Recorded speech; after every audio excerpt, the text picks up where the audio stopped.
Welcome to Meet My Spiritual Doctor.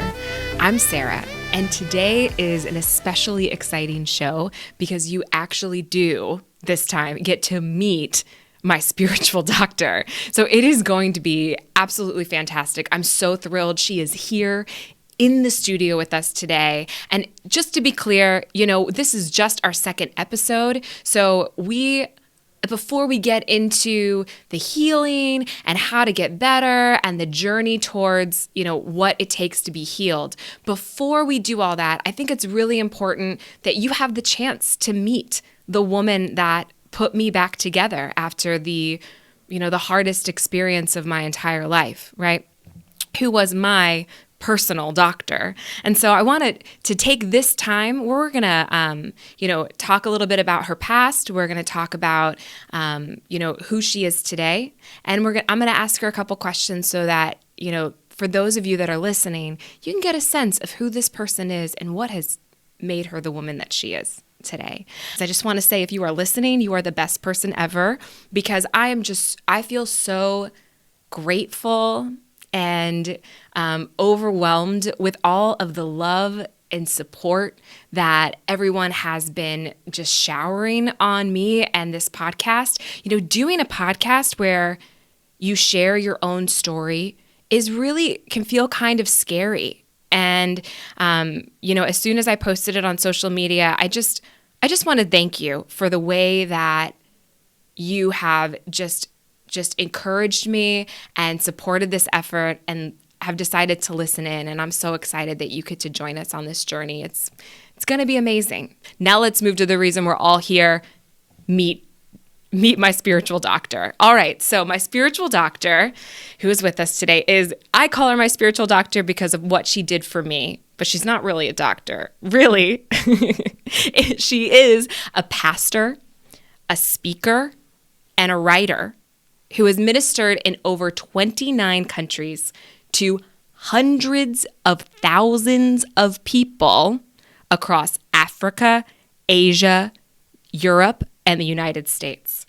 She is founder and president of Rwanda Victory Mission, which oversees 19 churches, a foster program, a school, and a ministry for widows and mothers.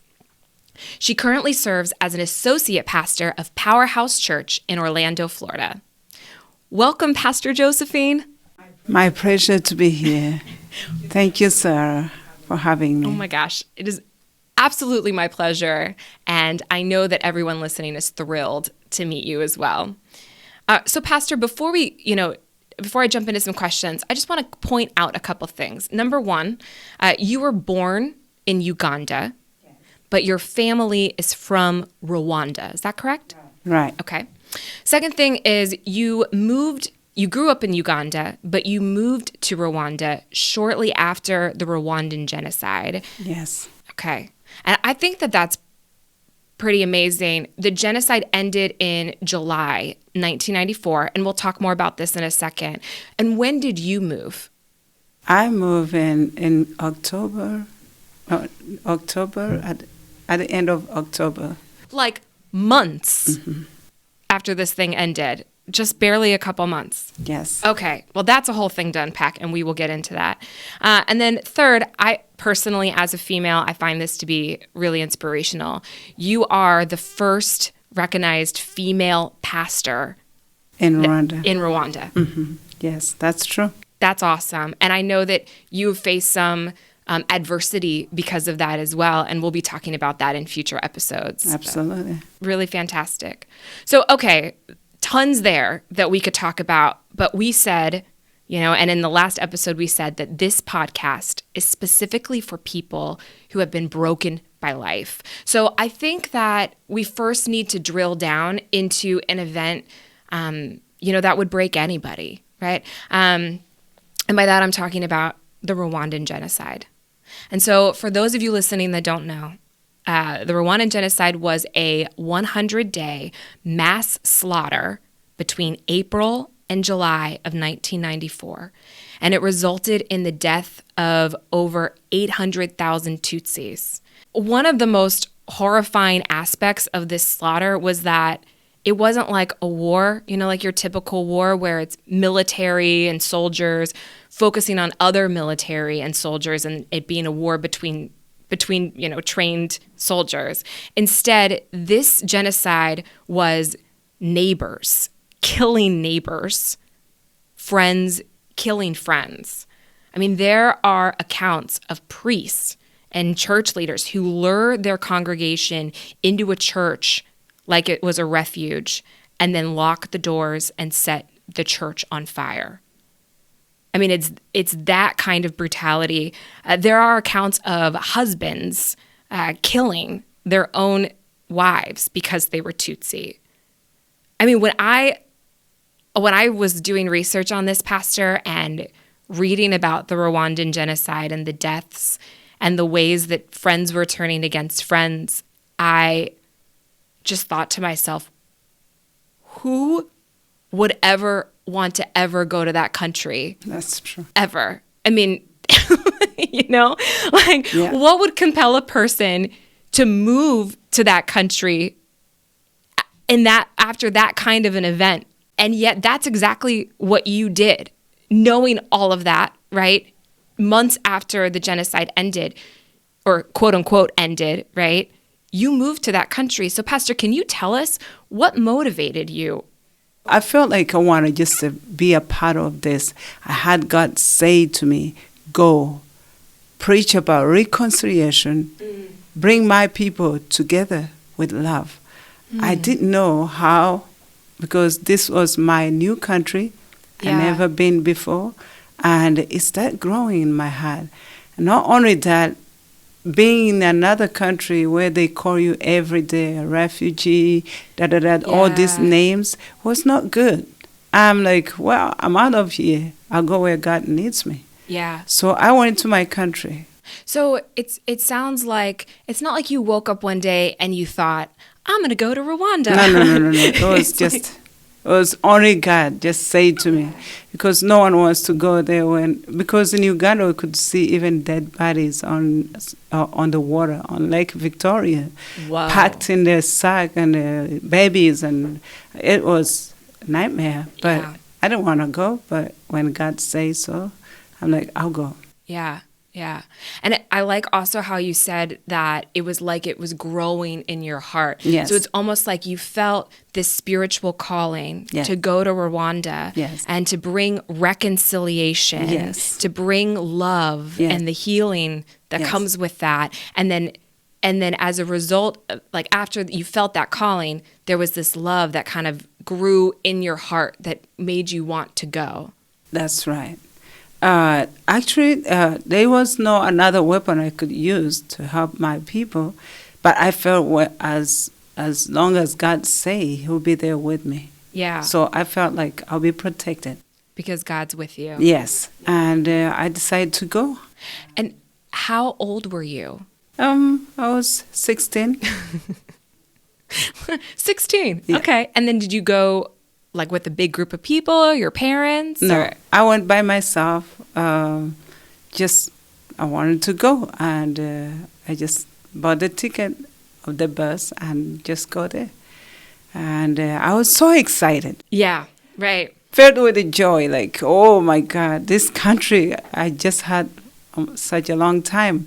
I can't believe I'm just coming home. Right. But when I got there, it was not the same way. I was hoping to see the country. You had told me one time in one of our talks that that when you got to Rwanda, it looked like the devil had visited your home country. Absolutely. Those of us that don't have the capacity to picture that, can you help us understand what you mean when you say that? Yeah, when I come in with this excitement and I landed in the country, it was not the same way. I was feeling that I'm going to just hug everybody. I'm going to just eat every house and be just friendly to everyone. I was so surprised when I just got there, turned around, everywhere on the street was filled with dead bodies. And not only that, they have dogs and carrying the pieces of spiders in their mouth everywhere. It was torture, Okay. kind of, to see it. So you thought, I'm going to be friends with everybody, and you get there, and I'm sorry, did you say, you said like dead bodies? Yes, everywhere. Just on the ground? Yes, And then, did you say dogs? yes. Dogs eating. I mean, how were the people? I mean, how did that affect you to see that? It was really something I didn't like to see. Yeah. I just feeling like maybe I didn't hear from God, maybe. Yeah. And the country was covered with darkness, Yeah. grieving, and even people were traumatized by genocide. Right. And no one wants to see another one because it was like, I'm afraid of you, maybe. Who knows if you're the one who's going to kill me. Right. So there was no love, there was no peace. Everything was dark, grieving. Yeah. So What about you? Because I know that when you were planning to go to Rwanda, that you were expecting at some point to see your family members. thank you for that. Yeah. As you know, Rwanda, it's a small country, Right. but during genocide, everyone lost their relatives, their family. Right. But for me, I was like, wow, this is what's going on in the country. I better go see my family because I have my cousins, I have my uncles, my aunt, and my brothers, when they heard about this was taking a place about killing, they just sneak in just to go to rescue them. So your brothers that were in Uganda with you, that were raised in Uganda with you, they had heard what was going on in Rwanda, and they did like a rescue mission where they left you all and went to Rwanda to save your cousins and the rest of your family. Yes, they ended up get killed. I lost 20 people in my family. Pastor. And they were killed alive. They were buried alive, buried in one graveyard. The whole family. All of your family. 20 members. 20 people. In one graveyard. That was something. It was like narrowed to my heart. I didn't feel like I'm going to be a big help on this country. I started finding an exit how to escape from this country. I'm like, I'm done here. This is not a good thing. I cannot waste my time. Right. But right there, as I'm... Hold on, I just want to pause there for a second because, A, I'm so sorry for the loss of your family. Yeah, thank you. That you described when you heard that news, because you didn't know that going into Rwanda. I didn't know. I thought I knew I'm going to the new country. That's it. That Yeah. was in my heart. And I Yeah. knew when God is sending me, everything will be clear and clean. Yeah. But it didn't look the same way I thought. You didn't look how you thought. Yeah. And then to find that your family had been 20 of your family members, aunts, uncles, brothers, buried alive. Cousins. I mean, you just described that as like an arrow to your heart. I mean, that must have been one of the hardest things, most painful things you've ever endured. Yes. Yes. I kind of think, we, in our first episode, Devin and I talked about how this is a podcast for people that have been just steamrolled by life, right? That have been broken by life. And I think this is an example of a time where maybe you felt broken by your situation, being called to a country that looked nothing like you expected, to find about all this death in your family. I guess like if you were to speak to one of to the person that's listening to this podcast, I mean, you were able to pick yourself back up, right? Or get through it. So what would you say to a person that feels that brokenness today due to something in their life that you felt at that time? Really, I can just tell you, God is on your side, and God is about to do something. the problem can happen. Yeah. Maybe you lost your family, your loved one, or maybe your son, maybe your wife, or maybe your dad, anyone, or your brother. Yeah. But this is all about God. God Yeah. is in control. All the pain sometimes we go through, He's with us. He will make us rise up again Yeah. and stand on our feet again. Because when I was broken completely, and I'm like, I'm done here. I better go back. And God said, no, you can't just go. Look around. And when I turn around, it's all filled with the street kids. Yeah. And these street kids, they're so young, Yeah. at the age of 6 to 13. You're saying that you told God, I got to go back. And God said to you, no, look around. And when you looked around, you saw all of these kids that were Yes. left without parents and Yes. without homes on the street. Yes. And your heart kind of broke for them. Yes. Is that right? Yes. I think that's really important for you to say, like, I think it's so true. And I'm so happy that you said that God is with us, because God is with us in our pain, right? And then I think it's also beautiful that when you were honest to God about how you're feeling, that God was able to show you like a new purpose Yes. for your life. Exactly. And also, Sarah, you need to know that every time we are broken-hearted or just cast down, you feel like that this is it, I'm done. Always remember, I'm not alone. You lift up your head.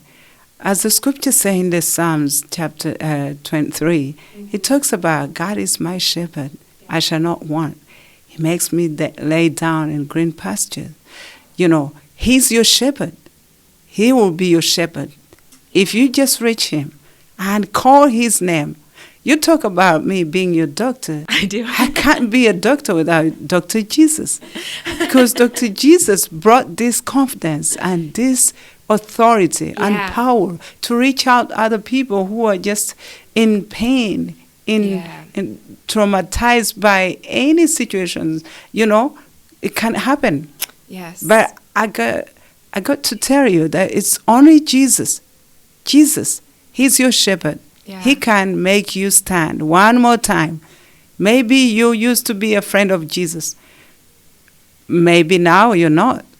But sometimes you feel like you condemn yourself. Or maybe you feel like, what can I do? I lost to Him. I better carry on. It's not too late. You can come back the way you are. Yeah. And He will straighten your way.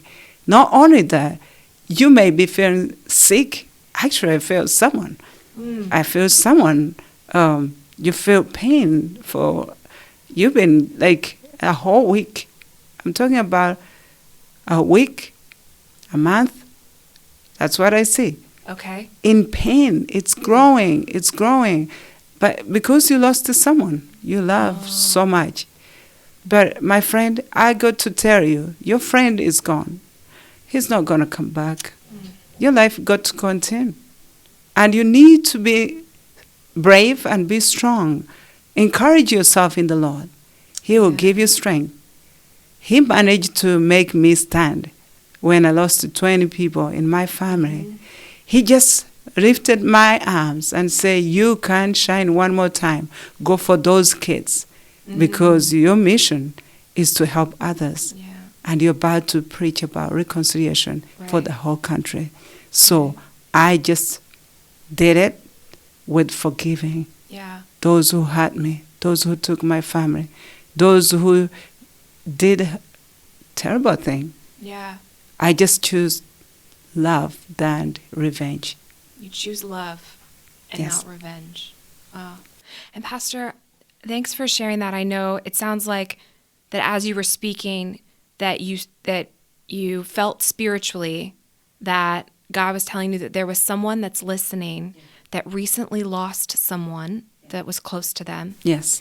And they've been grieving that person, the loss of that person. Yes. Is that right? Yes. Okay. And that it's been something that they've been grieving for the past week or months. Yes. Is that right? A month, a week, a month. Yes. And the Lord is telling them that they can, what's the message to them? The Pastor? message will be, look unto Jesus. Yeah. He's the finisher. He's the beginning and finisher. He's the Alpha and Omega. Yeah. He's the one who can bring peace Yeah. and joy back to you. Yeah. Because we cry, but we cannot bring back the loved one Yes. we just lost. Yeah. He's the only one who can just shake the dust and make you carry on. He's the Right. only one who can say, hey, rise and walk. Yeah. Like David, he mourned for his son. And even he was pouring dust on him. He refused to eat. But when they come to him, they say, your son is gone now. He was Yeah. like, okay, prepare the water and prepare the food. I'm going to have shower. I'm going to eat. Right. That was it. And the joy came back. You cannot bring the one who passed to the other side, but you can just put yourself together to finish your goal. Right. Right. So, as we mentioned in the first episode, this is not a physical doctor. She is a spiritual doctor, right? And that Jesus is, the lens of that. So if you're listening right now and you felt like what Pastor Josephine was just describing, like if you've lost someone recently and you've been grieving that loss and you haven't been able to pick yourself back up and it's been obliterating you, right? So if that's you, you can DM us on our Instagram and let us know. So we'll pray for you, right? And we can stand with you in prayer. Pastor and I can pray, and we'll believe that God will help lift you up out of that space that you're in and help you to heal and love again. Okay, so thank you for sharing that. Let's keep going with like the fun stuff here, because it sounds like the Lord gave you the motivation to move on. Yes. And you found, you started seeing all these street kids. So what happened when you saw these street kids? And God said, can you step up for me? Can you be a mother to this kid? The mother to these kids. That's sweet. And it was not easy, but I'm like, okay, God, I'll do whatever you ask. And the next thing, I visited the kids were everywhere, in the boxes, on the street, in the market, under the floor, outside, on the veranda. You find them everywhere. Yeah. So I remember just stepping out, like, God, show me how to do it. First sign was these kids when they just recognized me ahead of time. Right, right. And so it sounds like you started seeing street kids everywhere, and then you kind of started collecting them. Where you're like, okay, let's go. And then you started an orphanage, right? Yeah, I started orphanage. I was taking the 60 kids. 60 kids. Yeah. And what did you teach these kids? The Word of God. Teaching them how to live in peace from one another. Yeah. Reconciliation. Wow. And prayer. And reading the Word. Yeah. That was my part, because God say, you raised for me this army. Yeah. I didn't know they're going to be godly army, but that's the way how it turns to be. Yeah. When they grow up and things change. Yeah. And you had told me that even these kids, right, and which ranged from like 6 months to 13 years old, right, that they, when they started healing and moving towards reconciliation over what happened to them, that they would pray a lot. And the neighbors and people from the community would be really interested to see what was going on and would come over. Is that right? Yes. Oh, the whole neighborhood. They just join us every evening. These kids, they will pray hours and hours. Wow. 3 hours. They will be crying and just weeping and calling the name of God. Forgive me. I did this and this. I'm like, wow. Wow, I was so amazed. Then our neighborhood got saved, and the location we were at, it was getting smaller. We had to find crammed. It got crammed, right? Like you started having so many people come all the time to that were inspired by these kids and were like intrigued, right? That you had to open up a new space. Yes, and that's how Rwanda Victory Mission got started. Yeah, when it grows, then that's how we started the church. Wow. Mm-hmm. Wow. So I think that's interesting. You go into this country where You don't know anyone or what to do. None of your family's there to support you. And then God shows you what your calling is meant to be once you get there. You start an orphanage, then the orphanage turns into a neighborhood sensation, which then turns into church, which then turns into the ministry of your life that still exists today. That's true. And I love that it's all founded on reconciliation, because, I think for those of you that are listening right now, right, like you know that Pastor Josephine has been my spiritual doctor, that she stitched back the broken pieces of my life when I was a mess, and helped reconcile me and help bring me back to life, right? But I think that hearing your story shows that that this ministry of restoring people to who they are, of helping people deal with the pain and the trauma and the grief of life is a work, Pastor, that you've been doing since you were 16 years old. And this is what you do, is you take people that have been broken and you show them the way to get better. That's true. So I'm just so excited because I cannot think of anyone more qualified than you to lead us through the next 8 episodes in this 10-episode series, right? Of how to heal and what it takes to heal from the inside out, from whatever you're going through. And so for our listeners, right, I know you're listening right now and you're wondering, well, what's next, right? And so next episode is going to be awesome because we're going to be diving in to the first, chapter of healing in our journey, the first step of our healing journey. And that is, we're going to be addressing the question of who we are. And over the next week, I want you to think to yourself, have I lost myself? Has the situation I've gone through recently or I'm going through, has it caused me to lose who I really am? And who am I? And what am I supposed to be doing? And if you, over the next week, really can't answer that question for yourself, then stick with us. Listen in to episode 3, because we're going to be addressing that head on. We're going to show you how to reclaim who you are, how to rebuild yourself, not just to become who you once were, but to become who you were meant to be. So we're just so excited that you could be with us today. You could be here to meet my most wonderful spiritual doctor, and that you could hear her story. And we're excited to have you next week. Pastor Josephine, thank you so much for being here and sharing your story with us. You're most welcome. Thank you so much for having me. God bless you. And God bless you. Thank you.